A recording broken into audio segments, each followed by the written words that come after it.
Diddy names Jay-Z. Jay-Z fought back. Judge heard the USB and BUZBEE'S face went white. Just hours ago, an unthinkable headline shook the entertainment world. Arrest warrants have reportedly been issued for Sean Jay-Z, Carter and Beyoncé Knowles Carter. The iconic power couple, often praised as the embodiment of black excellence, is now at the center of a deepening legal crisis tied to disgraced mogul Sean Diddy Combs. Sources close to the Southern District of New York confirm that the warrants were quietly approved under sealed motion days after Diddy allegedly named Jay-Z during a covert legal deposition in connection with a 2000 sexual assault case. According to insiders, this moment described as a betrayal. Bombshell sent shockwaves through federal corridors. Jay-Z, once hailed as hip-hop's clean-cut mogul, is now under unprecedented scrutiny. Beyoncé, whose name surfaced due to her documented presence at events involving both men, is reportedly cooperating through counsel. Neither Carter has made a public appearance since the story broke. Social media has erupted with speculation, and the silence is deafening. This legal firestorm was ignited in December 2024, when a civil suit was filed by an anonymous woman known only as Jane Doe. Her allegations were staggering that as a 13-year-old in the year 2000, she was assaulted at an after-party tied to the MTV VMAs by none other than Jay-Z Diddy and a now infamous female celebrity referred to only as Celebrity B. The woman's account described a harrowing scene, a bitter-tasting drink disorientation, then violence behind the doors of a white mansion. Her story, filed under New York's Gender-Motivated Violence Protection Act, triggered a wave of public outrage and set off a sprawling investigation into events long buried. Jay-Z responded with swift denial. In an unusually aggressive public statement, his legal team declared the claims a desperate shakedown, accusing attorney Tony Buzbee, known for headline-hunting cases, of orchestrating a media trap. Jay-Z's lawyer Alex Spiro followed with a motion to dismiss, citing inconsistencies in Jane Doe's timeline.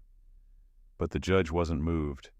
U.S. District Judge Annalisa Torres allowed the case to proceed, stating that the severity of the allegations warrants judicial examination.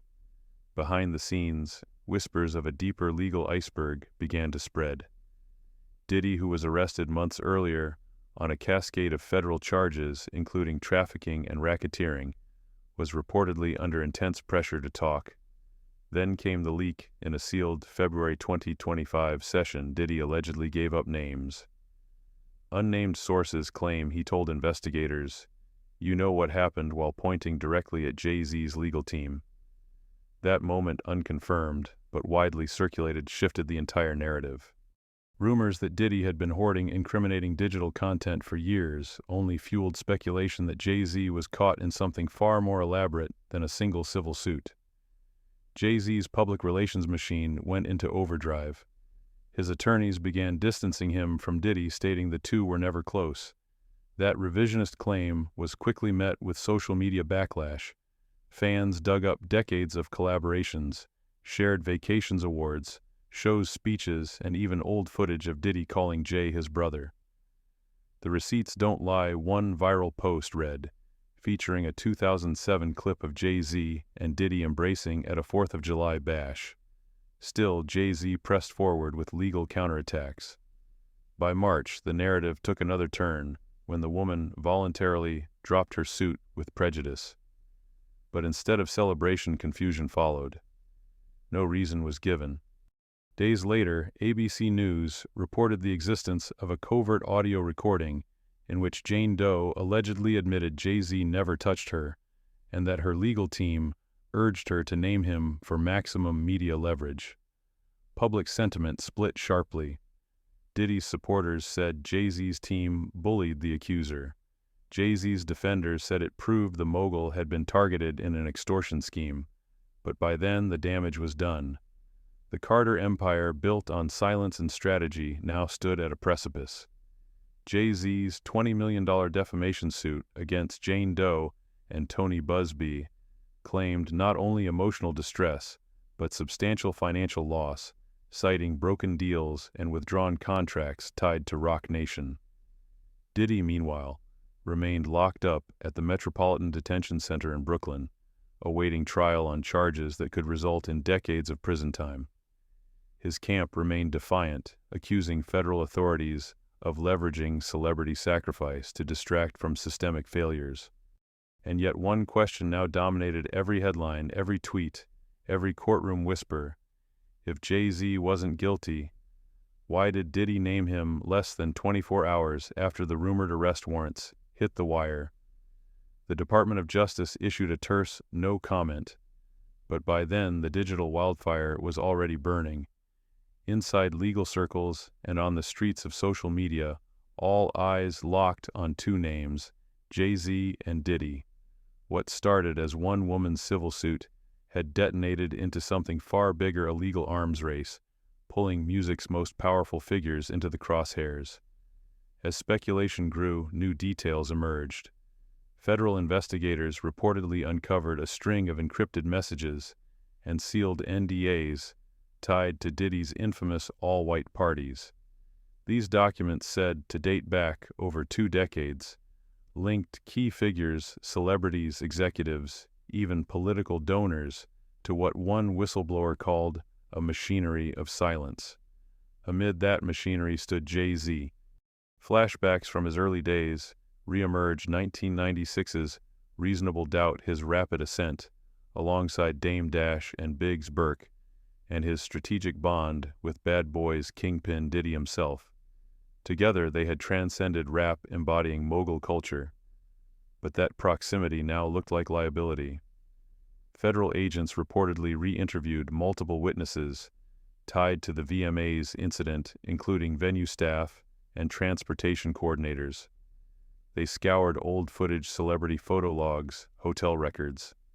No video emerged, placing Jay-Z at the White Mansion, but no airtight alibi surfaced either. Meanwhile, internal rifts began tearing Diddy's legal camp apart.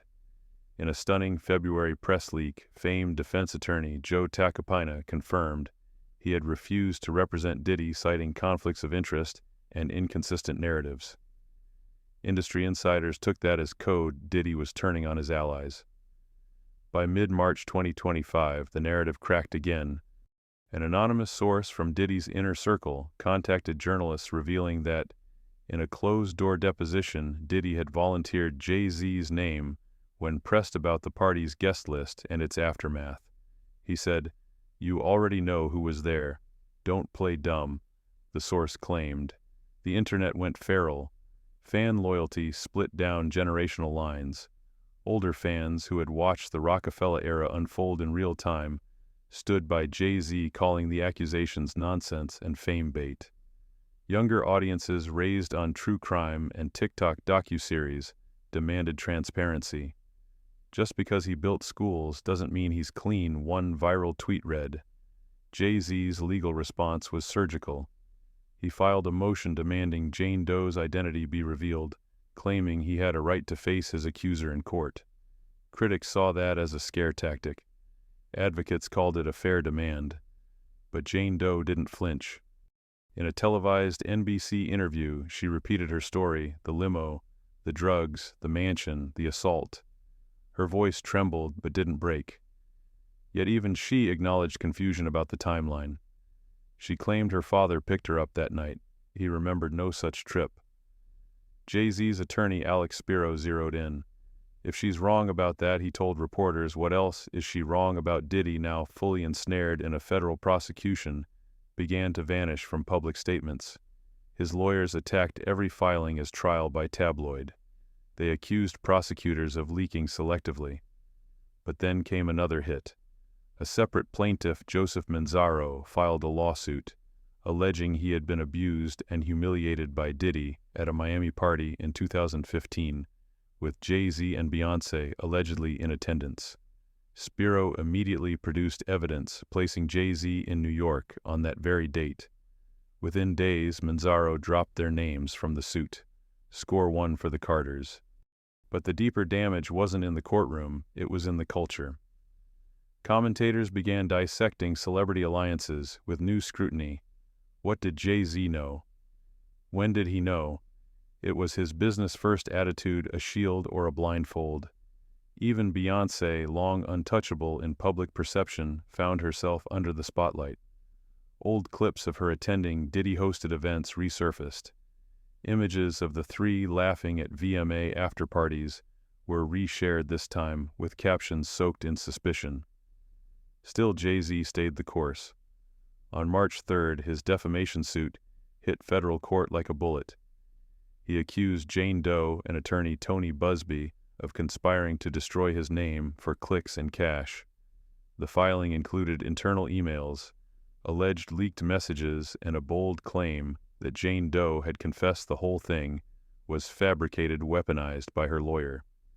Tony Buzbee called the move an intimidation tactic, insisting his client had never recanted. But the pressure mounted. Media outlets began quietly pulling earlier segments. Influencers who had dogpiled Jay-Z deleted their viral posts. Then came the pivot. Jay-Z's lawsuit revealed something chilling, an entire map of how false narratives can cascade through modern media, from one anonymous claim to trending hashtags to brand cancellations. It was the first time a public figure had so aggressively counterattacked, not just legally, but narratively. False stories aren't just rumors, Jay-Z said in a rare public comment. They are violence in disguise, and we have to fight back. The message resonated. His stock began to recover. Roc Nation sponsors halted their exits. Rumors of canceled Netflix deals quieted. Even the NFL, partnered with Jay-Z since 2019, issued a statement of support. But the courtroom wasn't done with him yet. As April approached, Judge Torres prepared a hearing that could decide whether Jane Doe's identity would be unsealed and whether Jay-Z's defamation countersuit would move forward into discovery.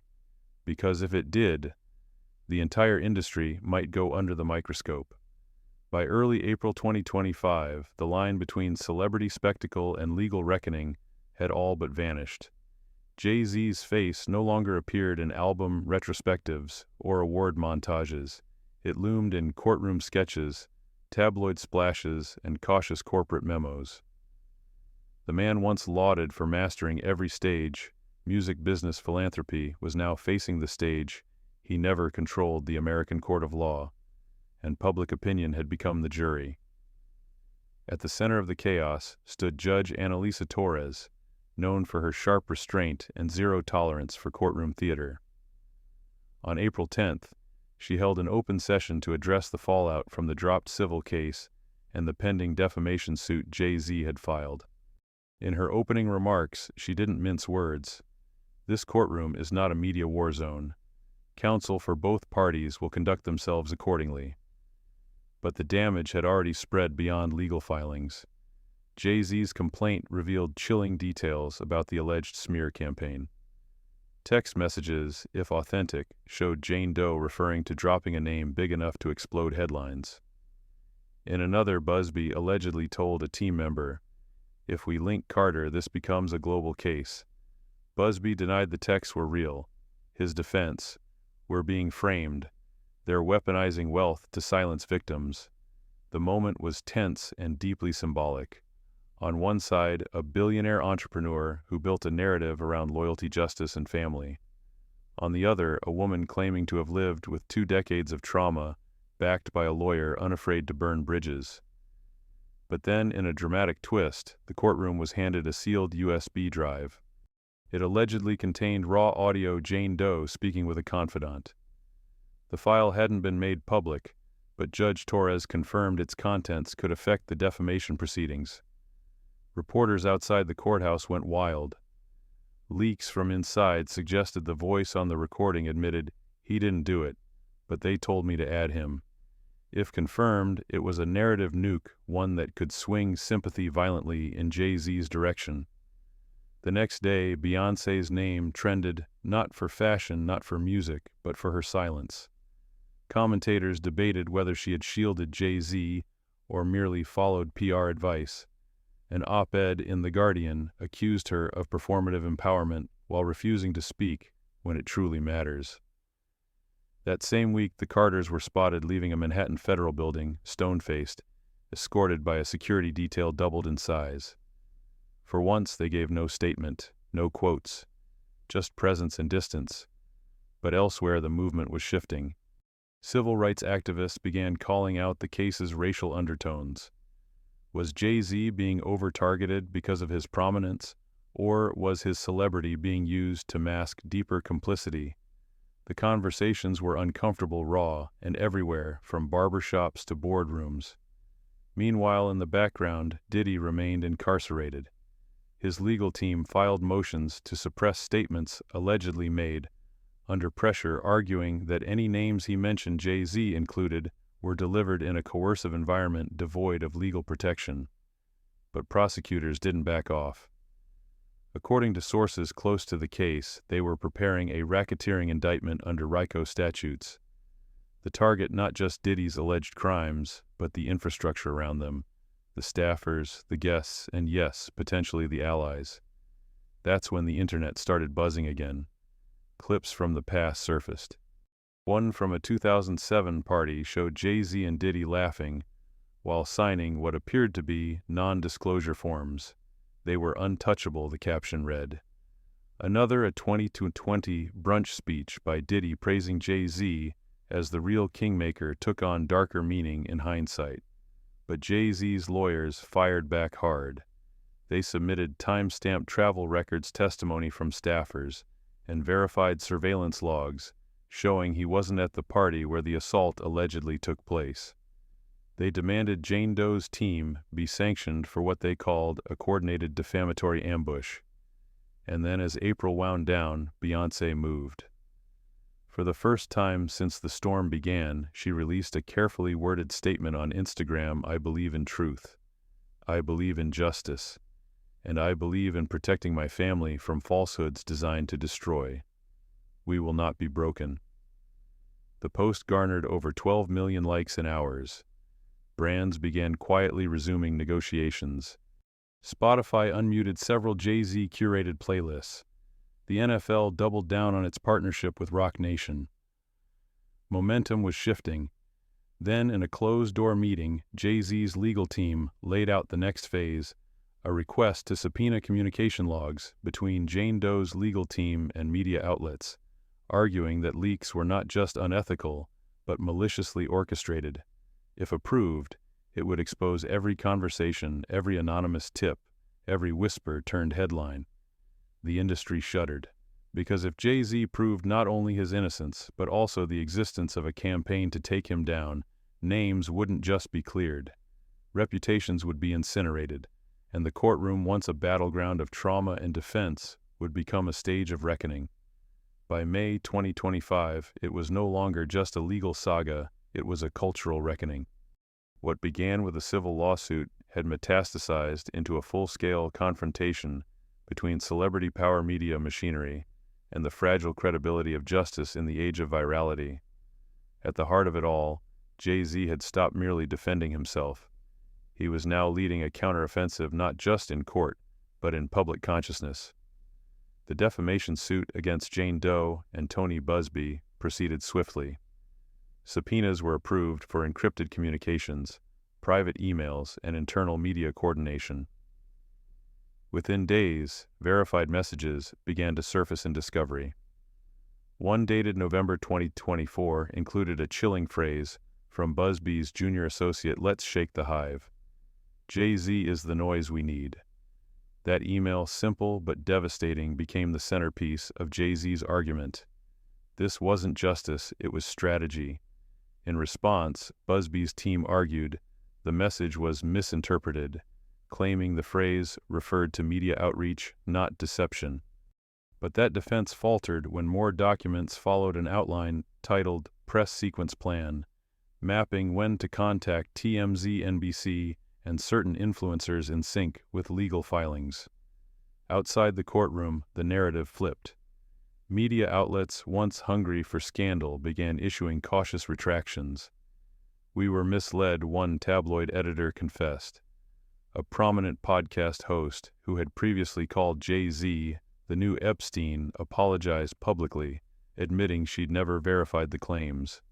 Still, the damage lingered. Online, a deep rift had formed those who believed Jay-Z had been unfairly targeted, and those who insisted fame had shielded him too easily for too long. Then came the footage. A leaked security camera clip from the alleged 2000 after-party surfaced on an encrypted server. Though grainy, it showed a crowded hallway in a white mansion.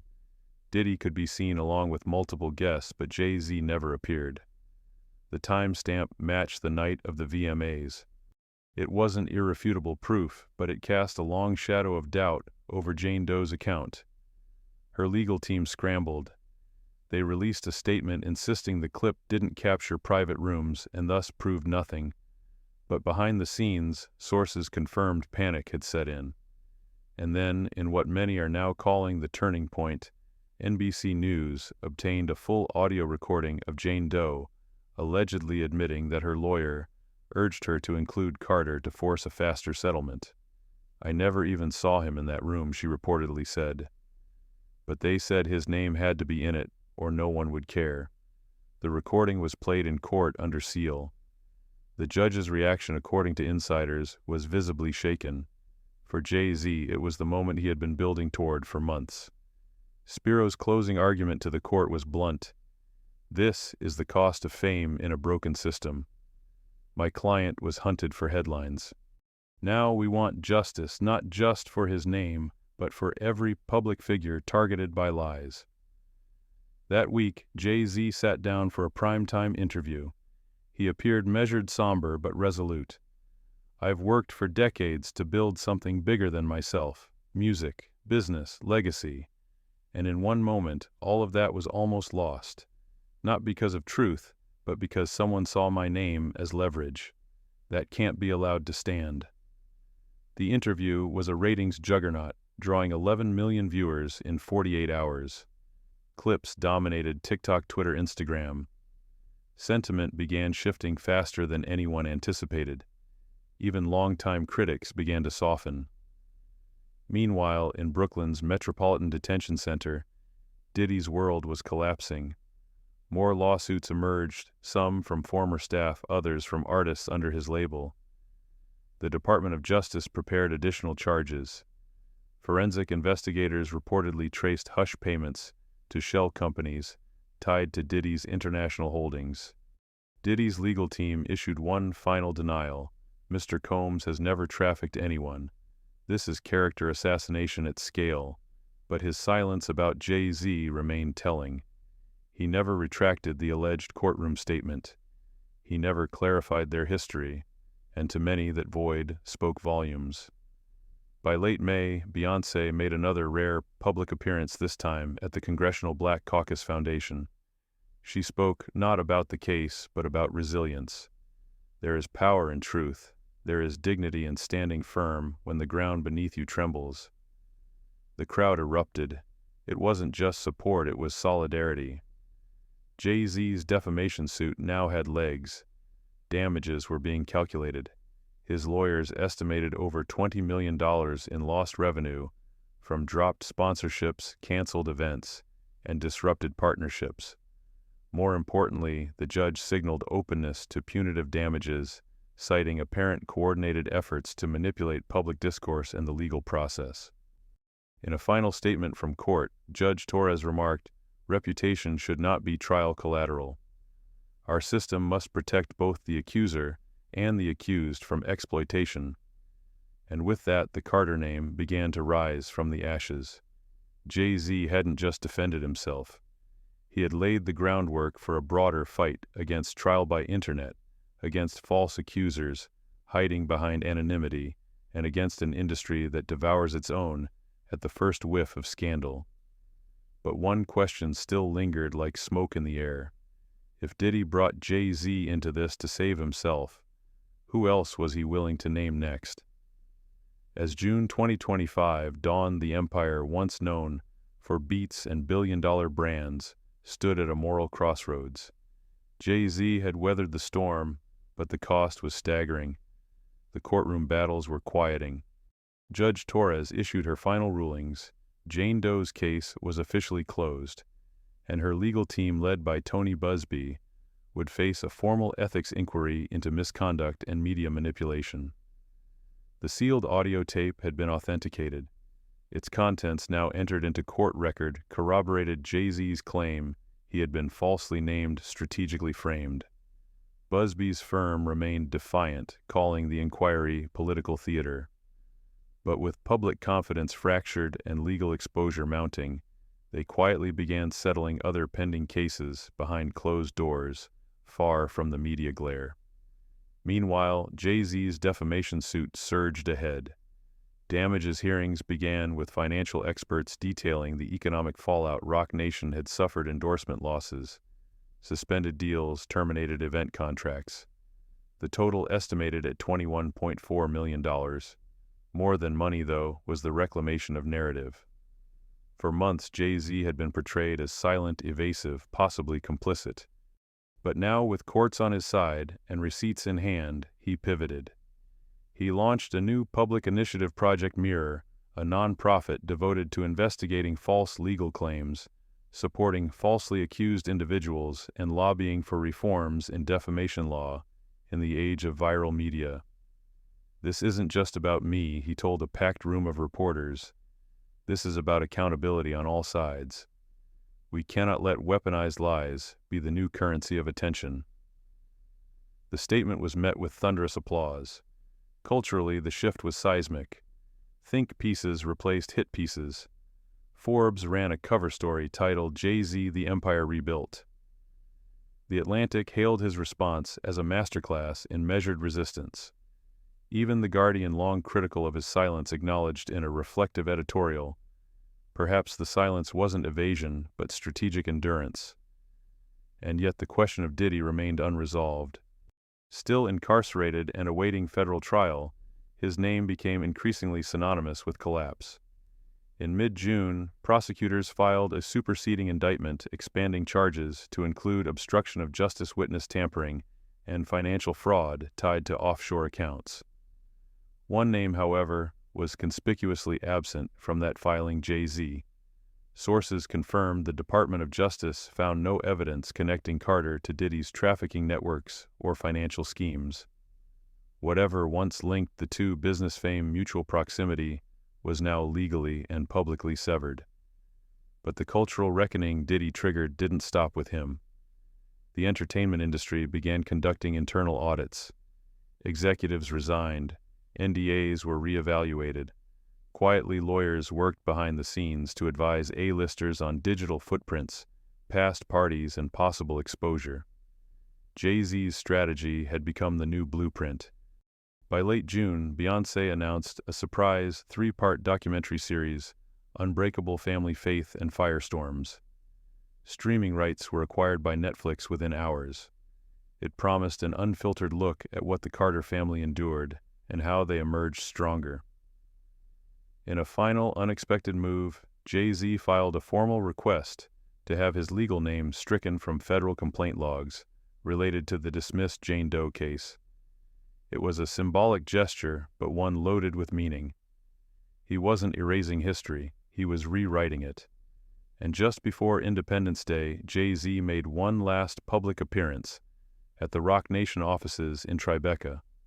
There was no fanfare, no camera crew, just staff, a few close advisors, and a single sharp message delivered from the conference table. Let this be the lesson: silence is not surrender. It's the sound of focus. We spoke when it mattered, and we didn't flinch. A standing ovation followed. Not because the moment was grand, but because it was grounded.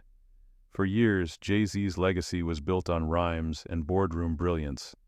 But now, his most enduring verse may be this fight, a fight not just for himself, but for truth in an era drowning in distortion. The headlines will eventually fade. The case will file into legal history. But the echo of what happened here, how power was tested, how truth fought back, will linger far beyond the courtroom. Because when the smoke clears, the real story isn't who accused whom. It's who stood tall when the world bent sideways.